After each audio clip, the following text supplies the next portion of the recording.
This is CBC Winnipeg News.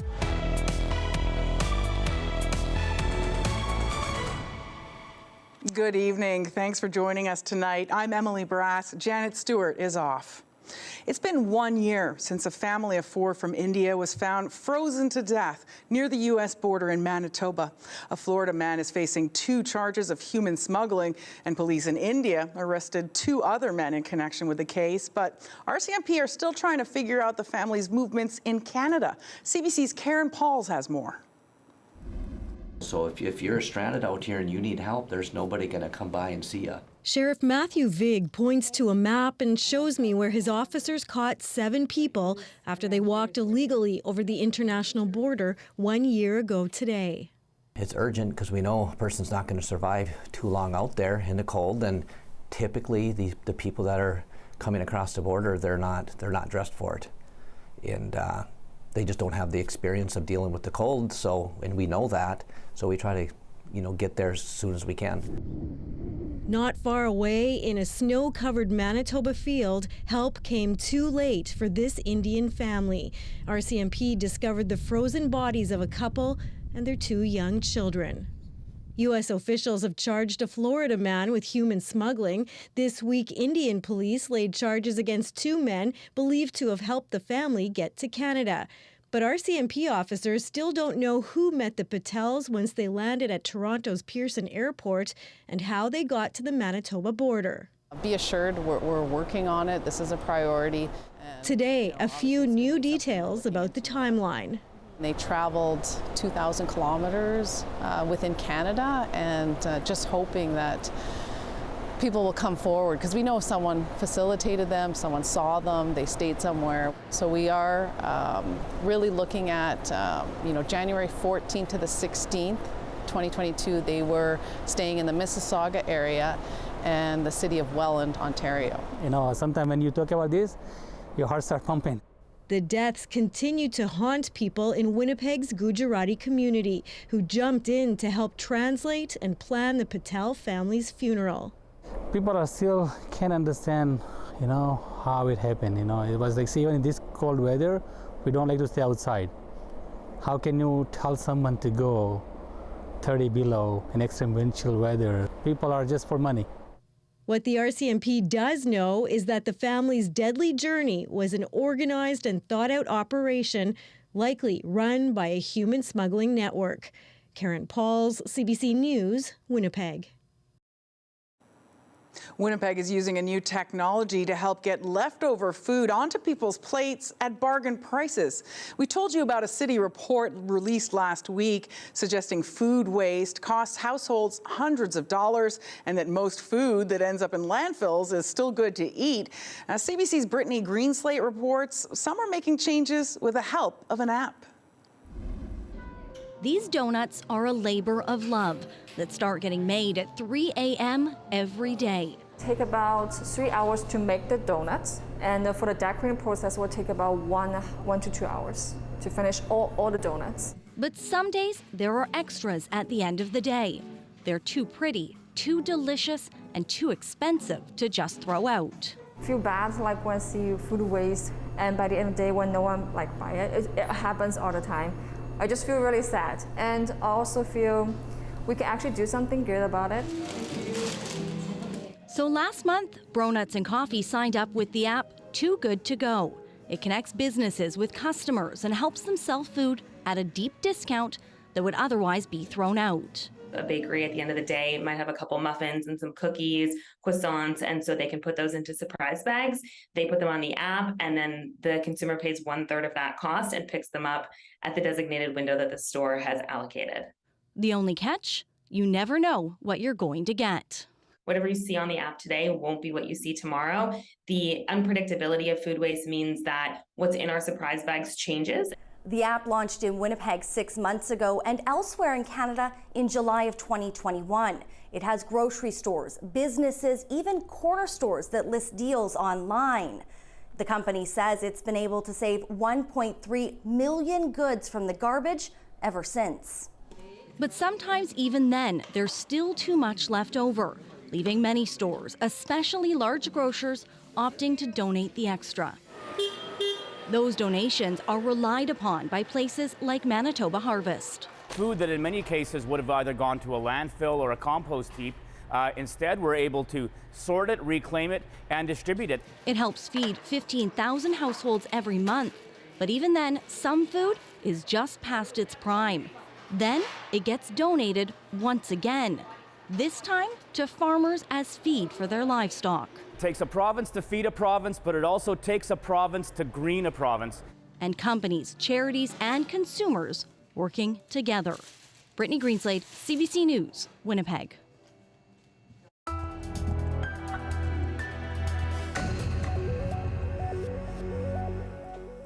Peter Nygard is asking the Manitoba Court of Appeal to quash an order made by Canada's Minister of Justice.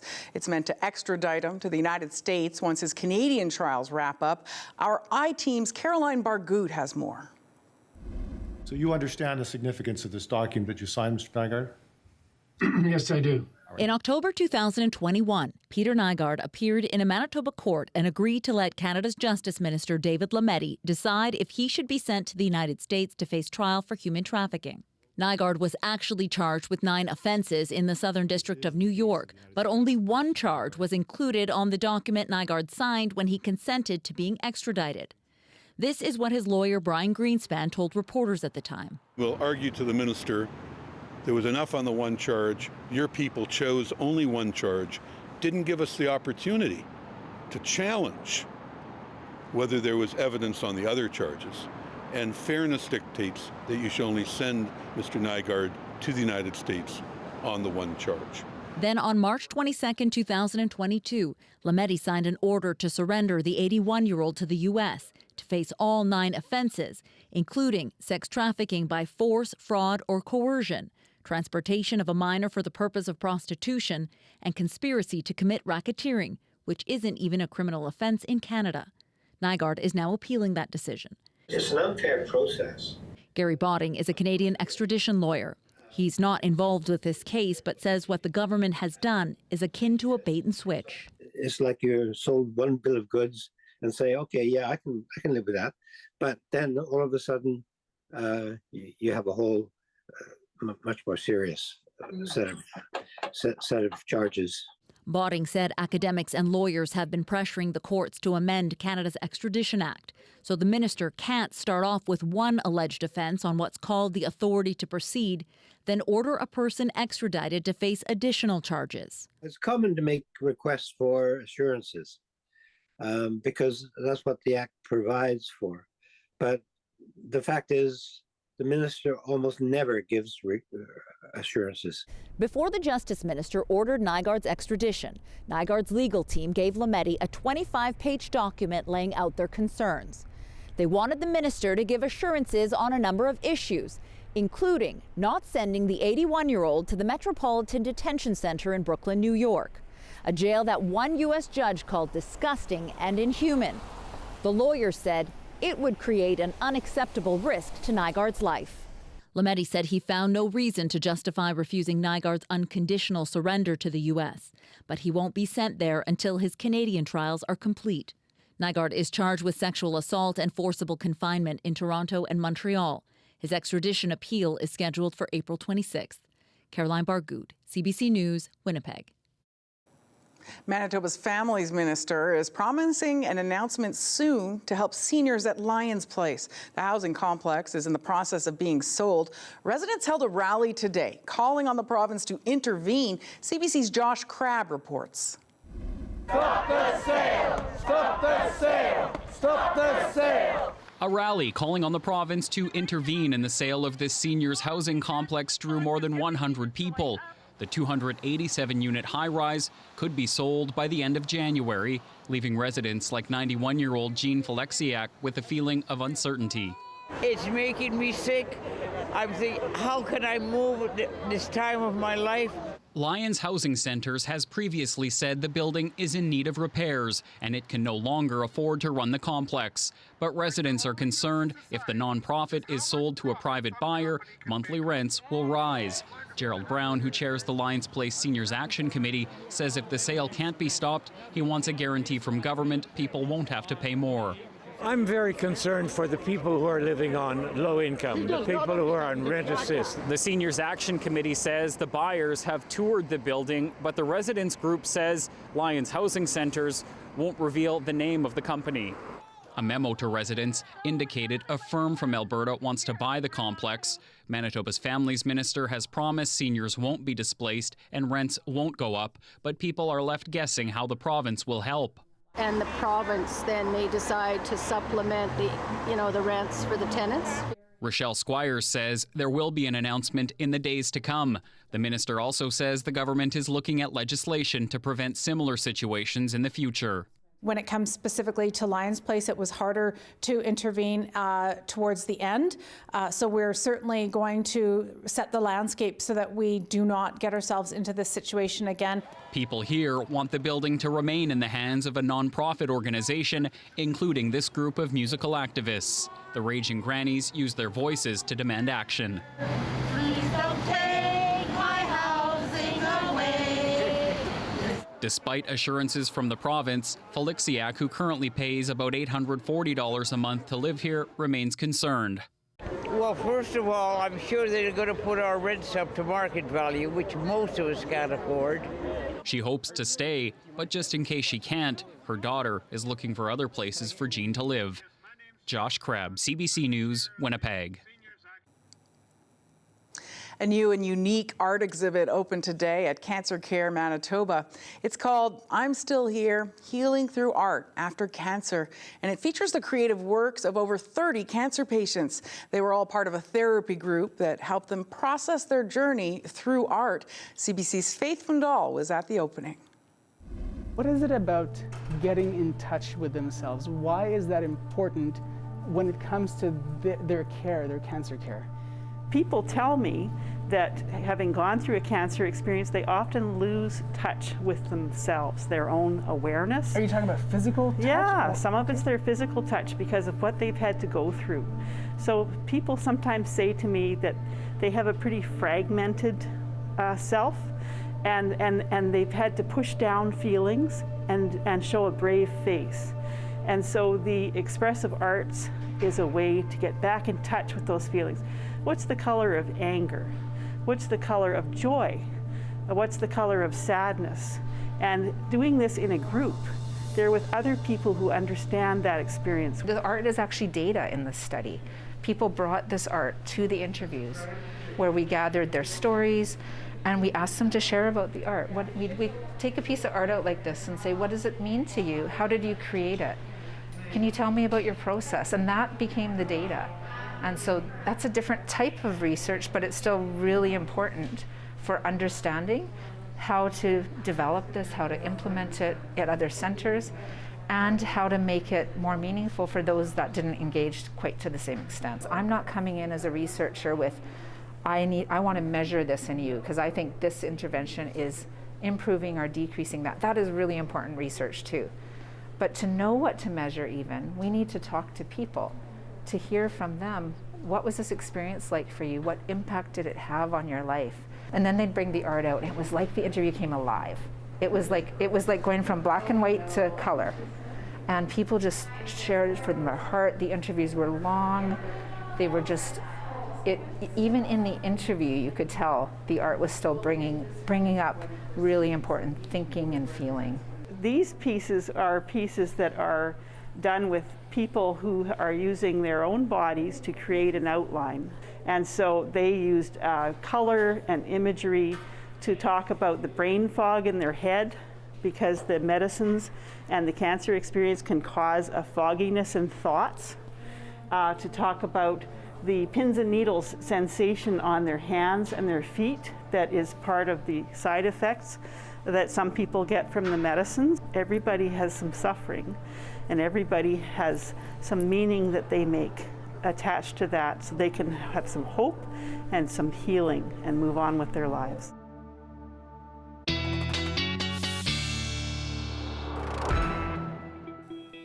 CBC weather specialist Fiona Odlum joins us now. So Fiona, are we still expecting some snow or? No more snow tonight. freezing drizzle. Okay. Yeah. Slippery. Sorry about that. Yeah. We have a pretty interesting forecast for you. Let's take a look at our current conditions right now, where today we had started our day with some snow, and now we're ending it with mostly cloudy sky and minus 14 degrees. The wind is really calm. We don't have that as an issue, and we're going to be watching for our temperature just to drop just a little bit as we look to our overnight low, but we'll get to that. A couple things on our satellite radar. As we zoom in, you're going to start seeing, I kind of call it the popcorn effect. You see all that sort of dancing. I'll take my hand away. You see it there? That is that sort of precipitation that's just disrupting the radar. So we could see some isolated flurries as you're traveling in towards Winnipeg, and we could also possibly see a little bit of freezing drizzle still at this point of the evening. But really, the big concern for that is tomorrow. So this is tomorrow morning. Everything looks pretty calm. Lots of cloud on the horizon. And of course, we're going to see fog again in towards that Winnipeg region. We're going to see a couple of moments of sunshine as we get towards lunchtime into the Winnipeg area and onto that western side. But it really isn't until we get towards Sunday that we start seeing a nice big clear out. We're going to be watching for freezing drizzle throughout the day tomorrow, really isolated towards the western side and into Winnipeg. Tonight, around midnight, we're looking for minus 12 degrees, a mostly cloudy sky ahead, a very light wind coming our way. We're looking for minus 9 at 8 a.m., mostly cloudy, still with that fog, and minus 7, and there's that sunshine. We're going to see a little bit of that as well at lunch. So for Saturday, it's all about the weekend. We're almost there. Minus 6 on Saturday, minus 8 on Sunday. Sunday night into Monday, that's when we're going to start seeing a little bit of snow developing, and we're going to see a consistent pattern of that over the next couple of days. Today, the sun set at 5:01. Didn't that feel fantastic? Maybe not as great as this photo that was sent to us by Heather. Now, here's a bit of a story. I messaged Heather, don't know her. I messaged her on Twitter. I said, I have to share this photo. And she's like, well, you're going to have to ask Rebecca, who owns the dog. But then I had to get Luna's permission, the puppy's, the dog's permission too. So Emily, this was a labor of love to get this photo, but I love it so much. And today was a great day to walk your pup, especially if it was named Luna. Yeah, and the trees look gorgeous too. Gorgeous. Thanks, Fiona. You're welcome.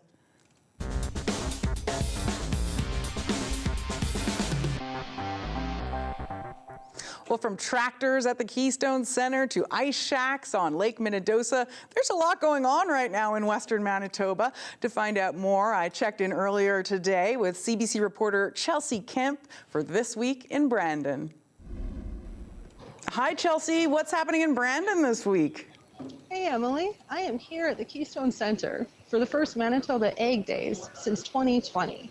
Manitoba Egg Days is kind of unique in Brandon because it brings in thousands of visitors. And it was one of the last shows we had right before COVID shutdowns. And it was also one of the last events to come back just because it happens in January. Cool. So what's it like seeing Ag Days be back in Brandon? How's the experience? It has been pretty vibrant here. The floors are full and there are so many people just reconnecting. Feels almost like a reunion, and that matters in agriculture because it's really an industry built on in-person connections and handshakes. It's also needed at Egg Days because there's a real push to connect with youth in the community. So there'll be hundreds of school kids here learning about where their food comes from. Oh, wow. I bet so many people were looking forward to this year's show after a 2-year hiatus. Well, some people describe Brandon as an event city. We have a lot of different events and it pulls in a lot of visitors. And so even if you step outside the Keystone right now, there are so many people around. And I know after the pains of COVID, it's really nice to see hotels and restaurants brimming with people. I even talked with the Manitoba Egg Days marketing coordinator, and she really kind of expanded on why it matters to have these in-person events. The energy at this year's show is really great. We have producers who are excited to be back having those conversations in person, being able to shake hands with their providers that they maybe haven't seen in a while. And so it's really just a great energy in the building. How about you, Chelsea? What was your favorite part of the show? So one of my favorite things about Egg Days are the guest speakers they bring in. And two of the highlights was attending talks about the right to repair farming machinery and what that looks like for producers, along with a talk about used farming equipment sales. Sales are up when it comes to auctions. There's also a push about how you can fix machinery when you're in a pinch, because farmers have been contending with supply chain difficulties, labor shortages when it comes to fixing equipment, and it can also be a little pricey. And it really matters that stuff gets fixed on time, because when you're in seeding or harvest, every second really matters. Yeah, sounds like a lot to learn out there in Brandon, a really busy week in the city, but how about outside Brandon? Any kind of outdoor activities happening? Well, there's nothing better than getting out into the great outdoors, especially when we have weather that's this nice out. Last Saturday, I had the opportunity to go out to Lake Manitoba, and it was great. The ice is filled with ice fishing shacks, and there's a little community that's kind of emerging up on the ice. I had a chance to talk with one of the fishermen just about what it's like being in the Winter Wonderland. It is definitely a community on the ice, where we try to stay as close as possible to each other so we don't have to walk too far. So, but we're definitely neighbors out here, and if anyone needs something, we help each other out.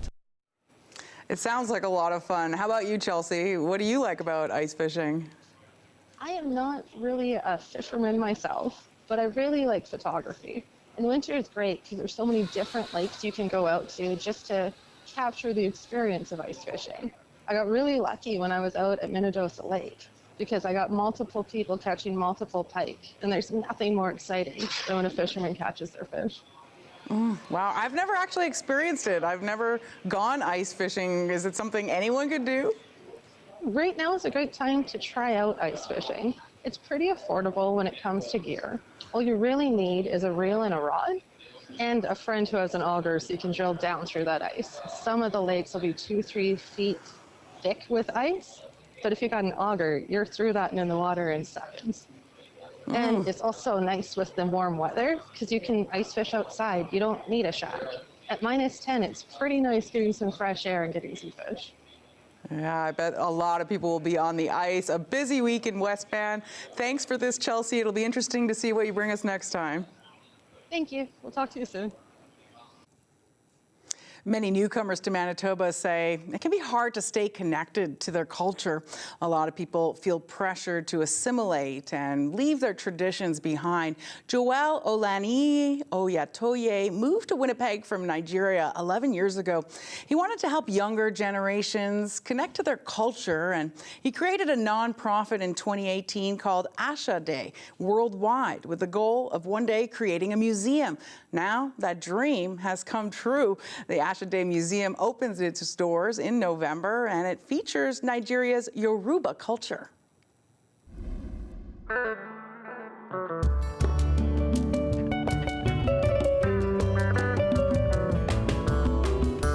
So the idea of having a museum in Winnipeg is the passion I have for Yoruba culture and our heritage.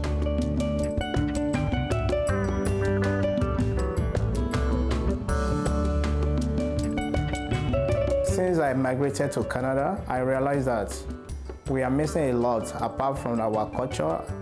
We are missing a lot in terms of entertainment. We are missing a lot in terms of cultural heritage and preservation of culture. For that reason, I have it in mind one day, I'm going to have a place where people can come. If they come here, they are going to see a lot of things that symbolize our women, that show some respect to the women, and also they are going to see how we preserve our work and how we have been living our life before the civilization, or let me say before the European system of government. They are going to see about the Kiriji War. We talk about the Kiriji War that happened back in the 18th centuries. They are going to see things that talk about the origin of Yoruba, especially the forefather of Yoruba, which is Odlum. When they got here, they are going to see what we call Shango, which is one of the deities and also a king. He was a king in Yoruba land with a lot of historical behind it. Asha is a culture. ASA in Yoruba word is Asha, and in English is called culture. So when we say Asha Day, it means that Asha Day, that is cultural day. Coming down to cultural artifacts aspect of it, where we can be able to teach people about our culture and also to showcase and preserve our heritage. It's going to be a lesson for other people to keep to their heritage, regardless of their background. It doesn't have to be Yoruba culture. It can be any part of the cultural heritage. All it matters to us is that we want our culture to continue to move as economy is moving, so we also continue to move it, because in many ways we can also develop our economy through our cultural heritage. So it's a dream come to fulfillment, and we thank God, we thank the people of Winnipeg, and we thank the good people of Canada.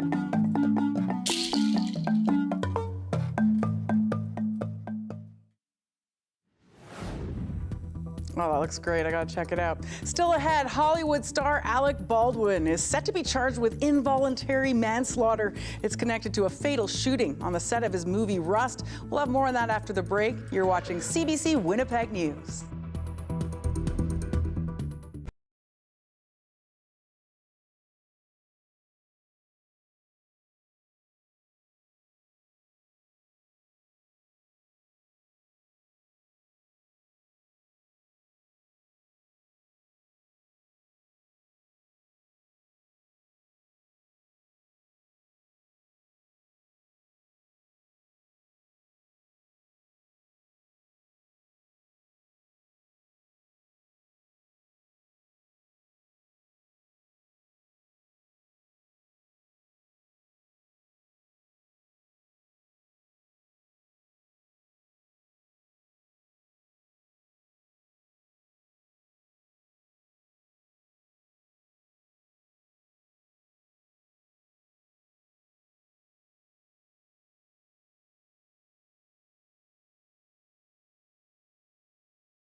Hollywood star Alec Baldwin is set to be charged with involuntary manslaughter. It's connected to a fatal shooting on the set of his movie Rust. After more than a year of investigation, the district attorney for Santa Fe says she's certain Baldwin fired the shot that killed the cinematographer back in October 2021. CBC's Chris Reyes reports. After a year-long investigation, Santa Fe's district attorney says she's absolutely sure Alec Baldwin fired the gun that killed cinematographer Helena Hutchins on the set of the movie Rust in 2021. He didn't check it. He didn't do any of the things that he was supposed to do to make sure that he was safe or that anyone around him was safe. And then he pointed the gun at Helena Hutchins and he pulled the trigger. Baldwin was rehearsing with a revolver when a live round hit Hutchins and director Joel Souza. Souza was taken to hospital and survived. Baldwin and the movie's armorer, Hannah Gutierrez-Reed, are facing 2 counts each of involuntary manslaughter. Involuntary manslaughter is like making a mistake. It's not intentional, but it's still serious because it's still an act of killing. So what they're saying, the prosecutors are saying, is that Alec Baldwin had full control of this weapon. In a statement, Baldwin's lawyer said this decision distorts Helena Hutchins' tragic death and represents a terrible miscarriage of justice. Mr. Baldwin had no reason to believe there was a live bullet in the gun or anywhere on the movie set.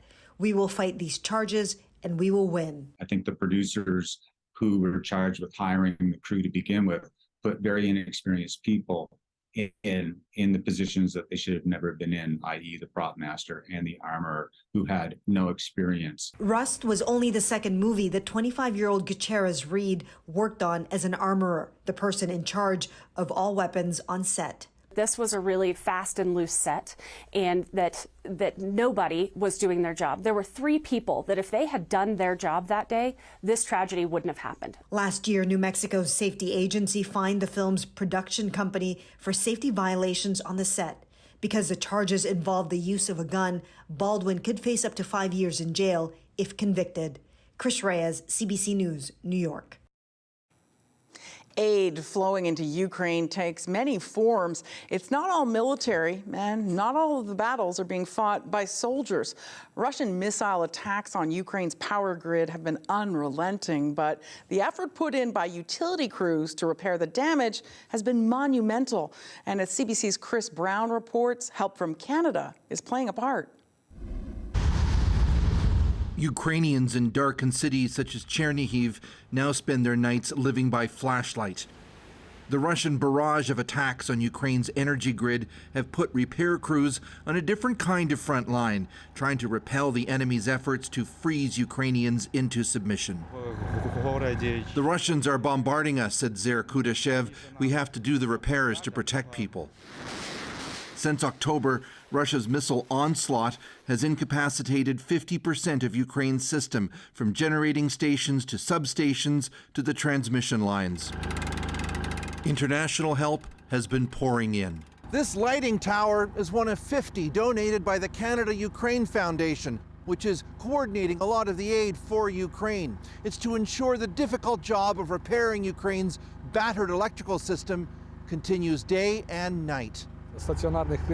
The old portable lights we had weren't good enough, said Supervisor Alexander Korup. Intense repairs require sturdy lighting towers.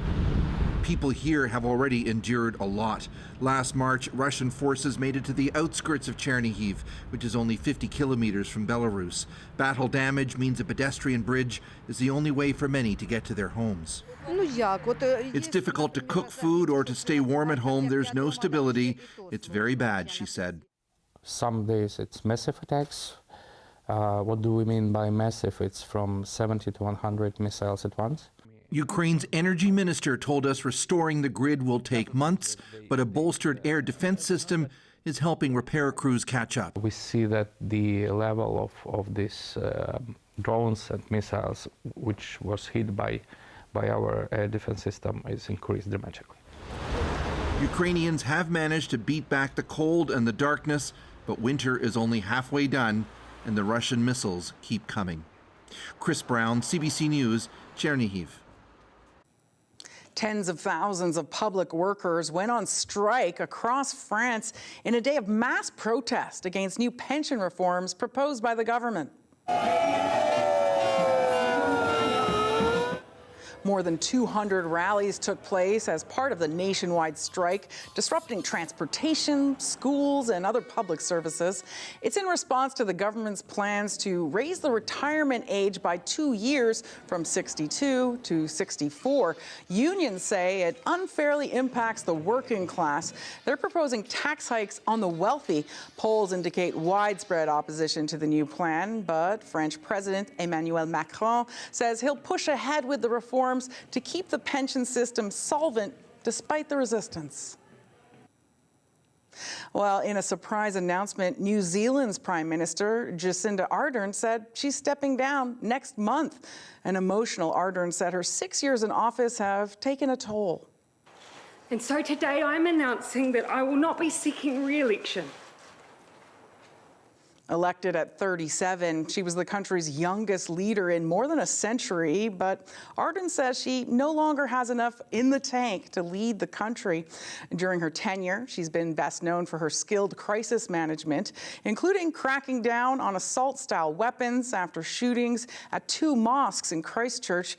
She also won praise for her leadership during the early days of the global pandemic. Ardern gave birth during her first year in office and made headlines when she took her baby to a UN peace summit. World leaders are sending tributes and praise, including Prime Minister Justin Trudeau. Still ahead, Fiona Odlum comes with a look at the Manitoba forecast. You're watching CBC Winnipeg News.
We continue to hear stories about nursing vacancies and shortages in Manitoba. One of the programs trying to address some of those concerns is run by Assiniboine Community College in Brandon.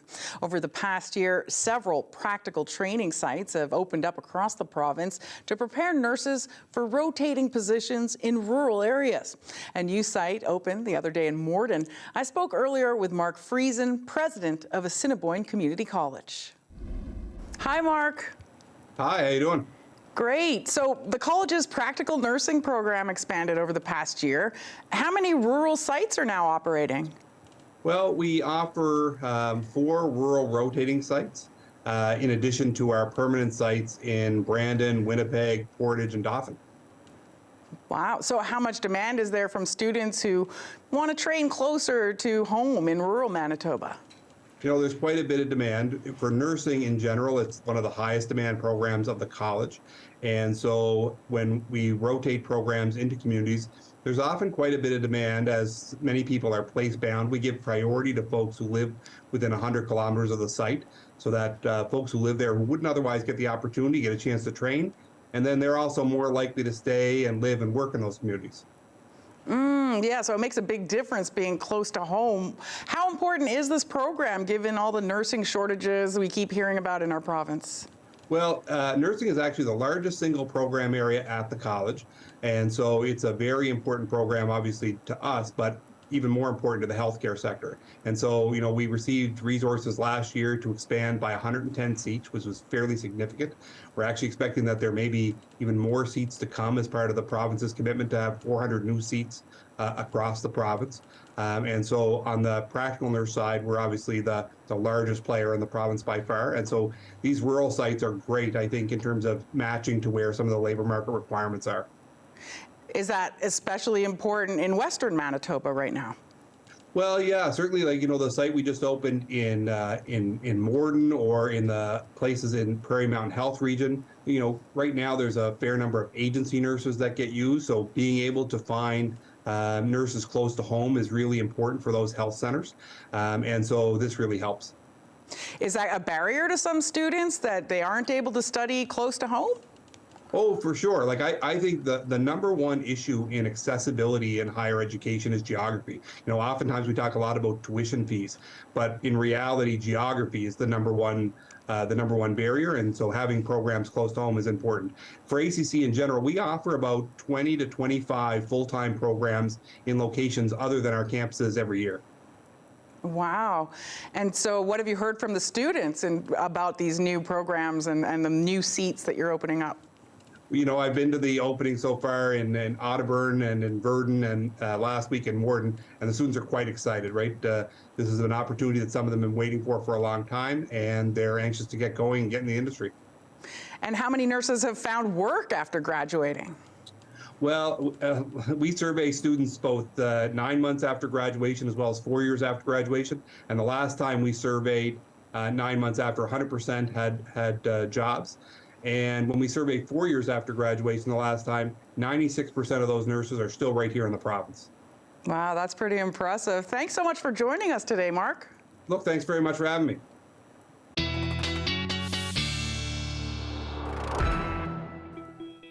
Fiona Odlum is back with a look at the forecast. Fiona, it's still so warm for January. Yes. How much longer is this going to go on? Enjoy it. We're going to see it for a couple more days, and then the vacation from winter is over. Okay. But you know what? If there's a good way to spend winter, it's on a bicycle. And this viewer photo, I just love it. Asan said, biking into the unknown. Because look at all that fog. He cannot see where you're going in Clear Lake. Thank you so much for sending us that picture. I love it. I also love fat tire biking. It's my favorite, one of my favorite winter sports. All right, minus 11 in Selkirk, minus 10 in the Forks area right now, minus 12 in Morris, minus 11 in Steinbach. And hello to our friends in Eli, minus 9. Minus 11 in Gimli, minus 9 over in Red Lake, and a warm minus 6 over in Sprague. We have a really light wind this evening through the region, minus 11 in Churchill.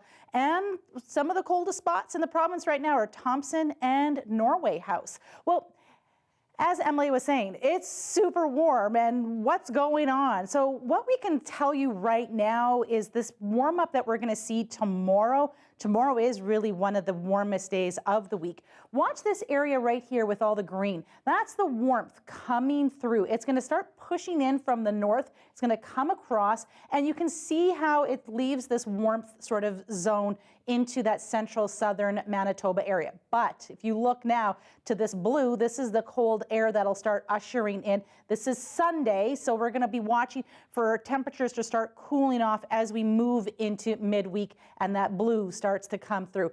When it starts getting to the same color as my shirt, then we have to start worrying, and it's going to get really cold. All right, widespread snowfall is what we're looking for, not big numbers. We've been through this.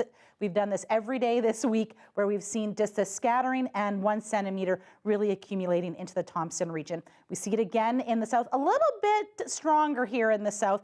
And with this, we could also see a little bit of mixed precipitation and some freezing drizzle. Okay, so we're looking for a reduction in visibility because of all the fog. I want to keep a close eye on Winnipeg, where we're going to be seeing some of these numbers go into the 2 kilometers, 3 kilometer zone as we move through the evening and into tomorrow. We're going to be watching for a reduction. So even by 9 a.m., we're going to be at 6 kilometers of visibility. Not bad, but still needs to be noted that fog is still definitely an issue.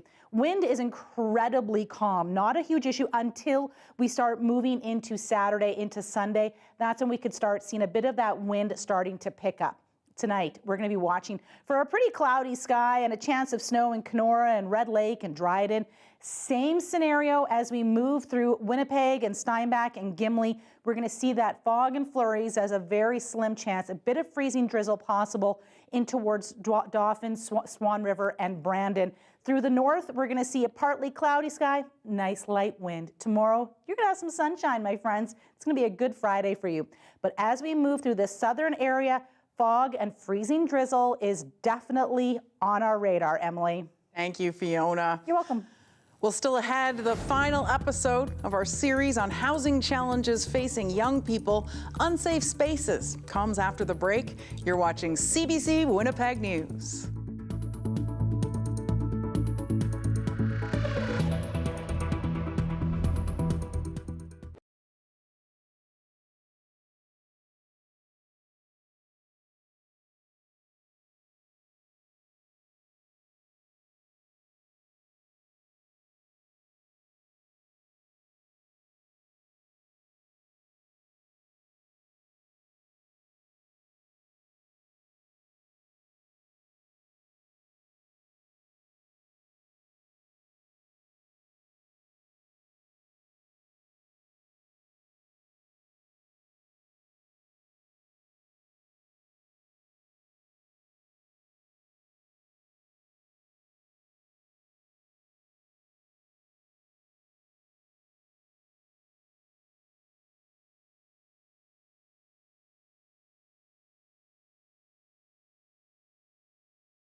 For many Winnipeggers, getting through the winter comes down to survival. The rising cost of food, rent, and other essentials can make it tough to make ends meet. For 23-year-old Cheyenne McKay, finding safe, affordable housing in the face of gender and age discrimination is also part of the problem. Her personal story is the final episode in our series on housing challenges facing young people. It's called Unsafe Spaces.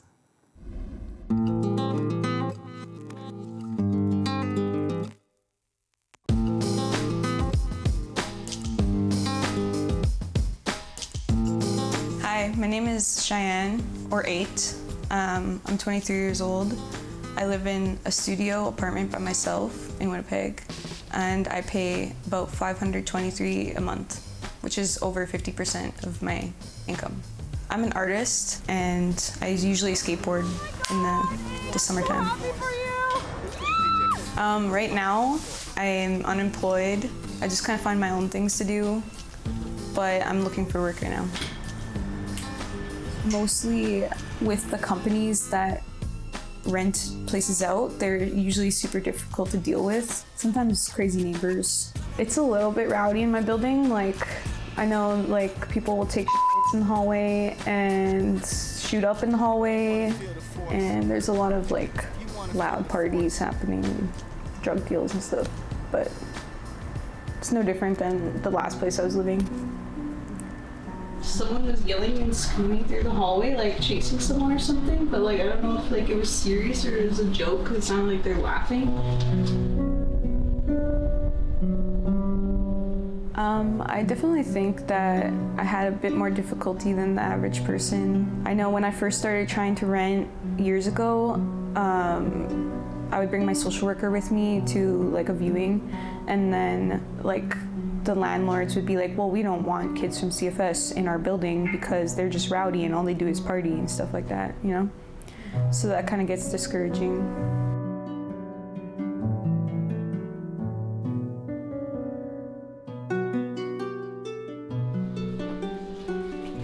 It was scary, but I lived in an independent living building with like a lot of other kids in care as well, so it was like, it was kind of good, like knowing that there was other people like me or just like around all the time. But it was hard because I had to like make my own family and find my own resources. I left my siblings behind, which was a big struggle for me as well. Being on my own, it was just a struggle because like having no family to support you, it's like when you're a young person on your own, it's really sad. No, I don't have any safety nets, to be honest. It's just me.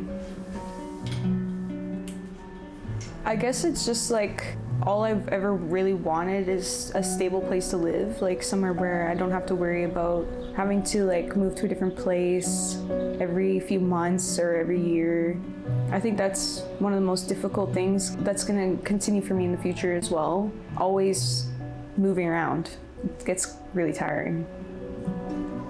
My goal is to move out of this building that I'm in and hopefully find like a affordable place, somewhere that doesn't have bed bugs or cockroaches. That would be nice.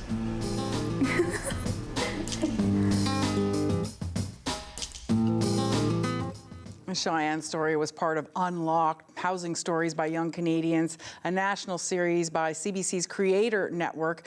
Those personal stories were produced mainly by Gen Zers and Millennials. To see more, go to our website, cbc.ca, and search Creator Network Unlocked. Still ahead, Fiona Odlum is back with the 7-day forecast. You're watching CBC Winnipeg News.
Get ready for a warm Friday coming our way. -4 degrees. Just a reminder, we should be at -13 for a daytime high, not as an overnight low. We have the Lunar New Year on Sunday. We're going to see -8 snow starting in the evening on Sunday into Monday. And then it looks like a week of consistent snow coming our way. And there it is, Emily, the big cool down on Wednesday. Well, you know, sometimes the woods look really nice when it gets cold like that. I like it.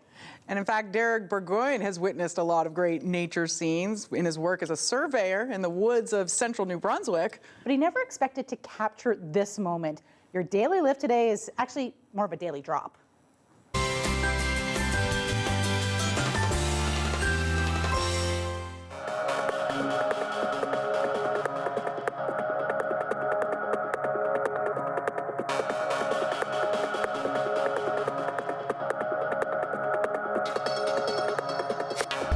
I clicked record. Luckily, he jumped up out of his bed and he ran over about one trail and shook himself, and both antlers fell off while I was recording my drone. This is crazy. Let's go ahead and pick him up. Yes. Here's one. Nice bull. Beautiful. There's the other one. Look at that. Nice bull.